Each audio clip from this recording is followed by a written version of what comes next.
requerido para la actividad. Estaremos haciendo un breve análisis sobre la balanza de pagos 2024 de México, emitida por el Banco de México el día 25 de febrero del presente año 2025.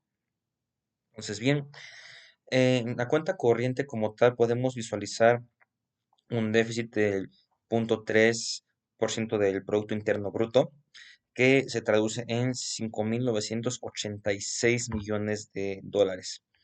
De igual forma también pues, estamos observando que esto, bueno, también se ve impactado directamente en la cuenta de capital, que tiene un déficit de 68 millones de dólares. Igual a esto, pues recordemos simplemente en la teoría económica, que más que teoría es una verdad, cuando el ingreso es menor a lo que se está gastando, pues es necesario adquirir deuda para poder pues hacerle frente a esos gastos. Precisamente por estos motivos, en la en la cuenta financiera se tiene un déficit, una entrada de recursos por parte del extranjero de 3.475 millones de dólares, el cual también pues se ve o impacta en un aumento de los activos de la reserva por 13.876 millones. Y finalmente, bueno, pues hasta aquí vamos para esta parte. Ahora bien, vamos a analizar primero que nada la importancia que tiene la balanza de pagos para nuestro país. De igual forma, vamos a analizar brevemente de qué se componen cada una de las cuentas o los resultados que nos están mostrando. Y de igual forma vamos a analizar por qué motivos pudieron haberse reflejado estos déficits, de qué manera pues están impactando la economía mexicana y también pues qué acciones serían importantes que el gobierno tomara para pues tener un mejor panorama, ¿no? Económico. Recordemos que la balanza de pagos nos da pues una imagen, vaya, ¿no? De cuál es la situación económica del país. De igual forma, nos permite como país tomar decisiones precisamente para poder tener una política económica pues sólida y adecuada conforme a lo que está viviendo el país y también tener objetivos claros y realistas de qué es lo que se espera, ¿no? O hacia dónde se desea llevar la economía. De nada serviría decir que el siguiente año 2026 vamos a ser primer mundo, cuando la realidad es que estamos presentando déficits importantes en nuestras cuentas corrientes, ¿verdad? Ahora bien, antes de ello, es importante tomar en cuenta que, de acuerdo también a la teoría, nos menciona que cuando existe un aumento, cuando las, perdón, importaciones son mayores que las exportaciones, es allí cuando regularmente se presentan déficits en las cuentas de los países. Y podemos observar que, por ejemplo, en nuestro país se tuvo un ingreso en la cuenta corriente de 768.440 millones de dólares. Todas las cifras que manejemos serán dólares, ¿de acuerdo? Sin embargo, se tuvo un incremento o se tuvo un gasto, mejor dicho, y contemplando importaciones, contemplando bienes adquiridos en puertos, servicios, etcétera, de 774.426 millones. Prácticamente de aquí viene pues el déficit que hace un momento mencionábamos y como podemos visualizar, la deuda principalmente en nuestro país deriva precisamente, como lo confirma la teoría, o confirmando la teoría mejor dicho, que las importaciones, o que las importaciones son mayores que las exportaciones, pues simplemente hay un déficit. Y la manera de hacerle frente, pues es mediante la adquisición de la deuda. Ahora bien, dentro de las cuentas, por ejemplo, en la cuenta de bienes y servicios, estas cuentas es algo importante, han presentado déficits en los últimos años, pero lo que nos menciona aquí la cuenta corriente, la voy a volver a visualizar, lo que nos menciona la cuenta corriente es que precisamente solamente en el año 2019 y 2020 tuvimos un superávit en la balanza de bienes. Sin embargo, de ahí en fuera, el resto del tiempo precisamente ha sido pues déficits, ¿verdad? Incluso el déficit presentado en el 2024 de la balanza de bienes fue mayor que el del 2023. Adicional, por ejemplo, el año 2023 tuvimos el mayor déficit en la balanza de servicios. Sin embargo, también el 2024 hay un déficit importante. En el caso del DINES del 2024 es de 8.246 millones de dólares, mientras que en el de servicios es de 8.023 millones de dólares. En el caso de ingresos primario, en- por ejemplo, podemos visualizar un déficit, de hecho es el más importante o el más grande que se ha tenido hasta el momento, de 54.001 dólares, o 54.001 millones de dólares, perdón. Y en el caso de este ingreso secundario, bueno, aquí sí hay un superávit importante de 64.284 millones. Al final, esto pues nos confirma nuevamente que en el caso del PIB se tienen pues bastantes erogaciones, vamos a decir, una contracción significativa. Y bueno, esto realmente responde a varios fenómenos, ¿verdad? Eso es un poquito más adelante los vamos a verificar. Bueno, perdón, no vamos a verificarlos. En el caso de, vamos a entender por qué motivo están incrementando las importaciones, por qué las importaciones son mayores que las exportaciones. Si, digo, esto no viene en la cuenta corriente, pero podemos analizar ciertas cifras del INEGI. Actualmente nuestro país tiene las menores tasas de desempleo a nivel histórico. Si mal no recuerdo, la de 2.6, 2.3% aproximadamente, no tengo el dato ahorita a la mano. Sin embargo, a pesar de que tenemos, pues, en teoría, ¿no? Más empleos o tenemos más gente trabajando, tenemos una contracción del PIB actualmente en nuestro país. No hay un crecimiento como el que se esperaba. Y de igual forma, a pesar de que ha habido un incremento en el salario, pues aún así estamos viendo esta disminución en cuanto a la producción nacional. ¿Esto por qué motivo se puede derivar? Muy sencillo. Esto ocurre precisamente por una disminución en la productividad nacional. También, de acuerdo a cifras del INEGI, se nos hace, se nos confirma que aproximadamente entre el 54 y 56% de la población mexicana, a pesar de que tiene empleos que están en condiciones de riesgo. ¿A qué voy con esto? No se gana el salario mínimo o no se cuentan con prestaciones básicas de ley. Son trabajos donde se trabajan pues más de 8 horas diarias, etcétera. Entonces, a pesar de que hay una disminución en la tasa de desempleo, la calidad de trabajo que tienen los mexicanos pues es bastante deficiente, lo cual pues impacta directamente en la productividad que tenemos como país. Esto al menos desde manera interna, ¿no? De lo que nosotros como país dentro de en México tenemos. Por otra parte, vamos a analizar un poquito también el tema externo. Recordemos que en el mes de octubre del año pasado se cambió el gobierno de los Estados Unidos, que es nuestro principal socio comercial. Esto al suceder, pues como en cualquier cambio de gobierno y principalmente cuando hay cambio de algún partido, de un partido político a otro, genera expectativas a la baja precisamente en cuanto a las inversiones, en cuanto a las expectativas de crecimiento y demás.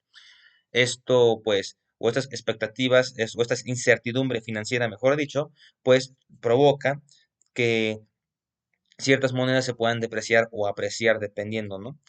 En el caso de Estados Unidos, pues empezó a haber una apreciación del dólar con respecto al resto de monedas, lo cual también impactó directamente la situación económica de nuestro país, fomentando una depreciación importante, a la par que también pues se fomenta una inflación. Recordemos que cuando hay depreciación, también hay una inflación, al menos en el mercado interno. De igual forma, pues analizando la situación externa, podemos también confirmar, ¿no? Que esto en la cuenta corriente, en la cuenta, perdón, financiera, precisamente lo confirmamos, que al momento en que se presentó esta depreciación del peso mexicano, allá por octubre, noviembre del año pasado, y esto también fue derivado de la disminución en la generación de empleos por parte de nuestro vecino del norte, pues también esto provocó en general a nivel mundial esta incertidumbre y lo que hizo el Banco de México precisamente para evitar que la moneda se depreciara más de lo que se depreció, pues es la adquisición de divisas extranjeras, principalmente la adquisición del dólar, ¿no? En este caso, pues recordemos una, que es una forma de poder compensar a lo mejor esta volatilidad monetaria. Recordemos también que bueno, que el Banco de México, mejor dicho, tiene una política monetaria bastante, bastante enfocada a evitar la inflación o tener un tope para la inflación, el cual, si mal no recuerdo, el año pasado era del 4% aproximadamente, 4 o 6%, no recuerdo bien. Hasta donde tengo entendido, la meta sí se logró. Sin embargo, esta inflación, vaya, ¿no? Pues obedece precisamente a la política monetaria que está enfocada a la compra y venta de dólares principalmente, precisamente para evitar, ¿no?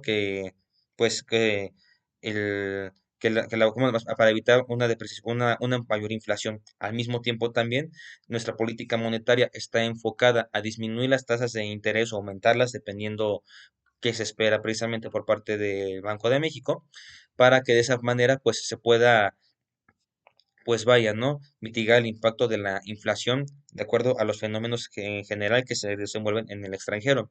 No solamente eso, traemos el tema de la guerra Rusia y Ucrania desde hace un poquito más de 2 años. Entonces, pues todos estos fenómenos externos pues sí están impactando directamente en el incremento de las importaciones, ¿no? Al final, como podemos visualizarlo, no vamos a hablar tanto de volumen, vamos a hablar de términos monetarios debido a que hay un aumento en cuanto al, perdón, hay una disminución en cuanto a la cantidad productiva del país, es necesario traer bienes, traer servicios de otros lugares, lo cual pues implica un gasto y si a esto le añadimos la depreciación del peso, pues lógicamente es cuando vamos a ver reflejados, ¿no? Este incremento de los gastos con respecto a los ingresos que estamos percibiendo como país. No obstante, también en general, pues recordemos que hubo un incremento importante respecto a las tasas de interés durante el año pasado, el cual, bueno, empezó a disminuir de forma gradual. Sin embargo, pues los intereses derivados de la deuda externa, y también, pues en el caso del sector público, perdón, privado, pues sí tuvieron o tendieron a aumentar, ¿no? Básicamente eh, este déficit que actualmente estamos presentando. No obstante, también podemos observar dentro de ¿cómo se dice? Podemos observar dentro de, aquí está, listo. Podemos observar dentro de la cuenta financiera que hay un déficit, ¿no? Vaya, en cuanto a la inversión que está entrando a nuestro país. De hecho, en la inversión directa estamos viendo un déficit de 31.136 millones de dólares, mientras que estamos viendo que actualmente en nuestro país, por ejemplo, si empezamos a desglosar de forma meticulosa el tema del IED, de la IED, perdón, podemos observar que las reinversiones realmente no tuvieron pues vaya, un movimiento importante. Sin embargo, nuestro país está quedando muy, muy por debajo en la atracción de nuevos inversionistas, capital extranjero, vaya. Al final, dentro de nuestro país, por ejemplo, lo que estamos pues precisamente observando es que no hay un incremento en la inversión, al contrario, las inversiones que ya están normalmente se reinvierten y a tasas menores, realmente no hay un superávit ahí y por si fuera poco, la atracción de capitales extranjeros aquí pues tiende a ser mucho menor. Por ejemplo, em, podemos observar, ¿no? Que dicen en inversión directa en México, hablando del déficit que mencionamos, las nuevas inversiones tan solo solamente son de 31.169 millones de dólares, mientras que las reinversiones son 28.710 millones. Prácticamente en nuestro país sí hay menos del 10% de lo que se está trayendo de nuevo capital, un poquito más del 10% de lo que se está trayendo de nuevo capital en comparación con la reinversión. Y la reinversión, pues realmente es mayormente por empresas que ya pues tienen ciertos beneficios aquí en México. Por ejemplo, el tema salarial, como mencionábamos, es un factor importante que consideran muchos capitalistas extranjeros precisamente para poner sus empresas aquí en México. En mano de obra hay un menor pago, inclusive para profesionistas que en otras partes del mundo. Sin embargo, pues esto directamente está afectando a nuestra economía a nivel general, por lo que estamos mencionando, ¿no? Debido a que hay menor inversión extranjera, pues eso también influye influye no solamente en la generación de empleos dignos, porque la mayor parte de empresas extranjeras están obligadas a dar empleos mínimo conforme a los mínimos de la ley, o los requerimientos mínimos de la ley, disculpen, sino que también esto afecta directamente la capacidad que nosotros tenemos como país como de ser productivos. Vaya, vamos a poner un ejemplo. Nuevamente un poquito al INEGI, hubo una contracción importante en cuanto en cuanto a la perdón, en cuanto a la productividad en los sectores primarios, secundarios y terciarios, ¿no? Recordemos que el sector primario y secundario dependen muchísimo de la tecnología. Voy a enfocarme solamente en el sector primario, que es el sector, pues, agrícola. Recordemos que en el sector agrícola, pues, simplemente en nuestro país hay una muy limitada capacidad de poder adquirir tecnologías que hagan que el sector agrícola sea más eficiente. Muy pocas de las tecnologías, pues, que son adquiridas por los campesinos, pues son aprovechadas al máximo, ¿no? Se háblese por temas de capacitación, háblese por temas de capacidad, de mano de obra, háblese por temas inclusive de conocimiento, ¿no? Y además que pues, vemos, por ejemplo, que cada vez hay una menor generación de empleos dentro de las zonas rurales, que son las que mayormente captan el sector agrícola, que en las zonas urbanas. En las zonas urbanas actualmente se tiene un mayor incremento, ¿no? En cuanto a los empleos, principalmente en los de servicios. Esto, pues, o esta carencia tecnológica, pues sí obedece tanto a la a una menor inversión extranjera que está entrando a nuestro país, como también pues está afectando en general a nivel productividad a nivel nacional. Como estamos visualizando, no son fenómenos aislados, todo obedece pues a un conglomerado de diversas interacciones que una cosa afecta a la otra y esta afecta a su vez a otras y así sucesivamente. Es un ciclo interminable, ¿no? Precisamente por este motivo, pues Banco de México ha previsto ¿no? un crecimiento económico moderado. Ellos esperan crecer un 1.2% aproximadamente. Que la economía mexicana creció un 1.2% en el 2024. Sin embargo, pues sí creció, hubo un déficit en comparación con el crecimiento presentado en años pasados, ¿no? Que prácticamente estamos hablando de que pues, hay un crecimiento moderado, sin embargo, hay una desaceleración económica si lo analizamos o lo comparamos con otros años.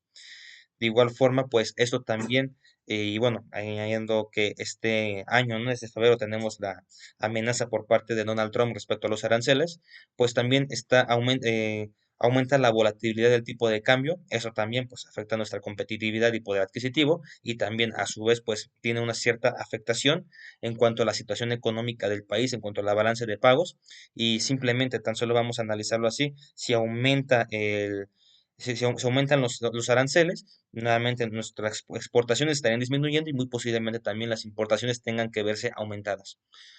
Y pues en términos muy generales, como ya lo adelantamos hace un momento, en caso es preciso que a lo mejor nosotros como país, ¿qué podríamos hacer en este caso? Pues en primera instancia es necesario que el gobierno eh, promueva que la generación de empleos dignos, perdón, que mínimo, pues den que mínimo den las condiciones, ¿no? O los requerimientos mínimos conforme a la ley. 8 horas de jornada, 8.400 pesos al mes, que es lo que actualmente tenemos en salario mínimo, prestaciones básicas de ley. Sin embargo, pues, si requerimos una política laboral, laboral una reforma laboral, me atrevería a decir, que precisamente permita que los mexicanos tengan un acceso los mayores mexicanos tengan acceso a un empleo digno, un empleo en el cual pues tengan mínimo para lo básico y de igual manera tengan estos beneficios que la ley nos proporciona a los trabajadores, ¿no? Esto bien podría ayudar precisamente al tema de mejorar las condiciones de empleo de los mexicanos. Por otra parte, también es importante que México promueva la inversión, no solamente la extranjera directa, sino también la inversión interna, para que de este modo ten- el- así que los sectores productivos tengan un mayor acceso a tecnologías que poco a poco y de manera gradual vayamos quitándonos estas tecnologías del siglo pasado. Todavía hay sectores que utilizan tecnologías de hace 40, 50 años y que obviamente restan la productividad y además de eso pues diezman el acceso a los recursos naturales que a lo mejor tenemos, ¿no? Entonces es importante que nosotros como país empecemos a tener esta mayor capacidad de poder atraer inversión para poder mejorar las tecnologías a las cuales tenemos acceso y esto pueda beneficiar a los diversos sectores productivos en nuestro país de tal manera de que no de la noche a la mañana, pero sí en el largo plazo podamos empezar a ver superávits, ¿no? Y también para esto nos ayudaría bastante a sufragar los impactos negativos que podamos tener precisamente por los fenómenos externos que pues están impactando directamente a la economía, no solamente aquí en México, sino a nivel mundial. Pues aquí este es el análisis realizado y pues excelente noche.